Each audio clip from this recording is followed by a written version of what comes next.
અને ખૂબ એટલે ખૂબ જૂનું માયા આતાના આંગણે 19 તારીખે ચોથા ભગતનું જે જૂનું ખૂબ પ્રાચીન છે, આખ્યાન છે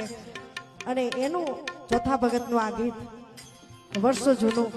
ટેપ કેસેટમાં સાંભળેલું મારા માએ મને શીખવાડ્યું અને પહેલી વખત સ્ટેજ ઉપર ગાયું ત્યારે ઘણા બધા કલાકારો ગાય છે, ખૂબ આનંદ છે, દ્વારકાધીશનું છે ને એ મારે કૃષ્ણ જો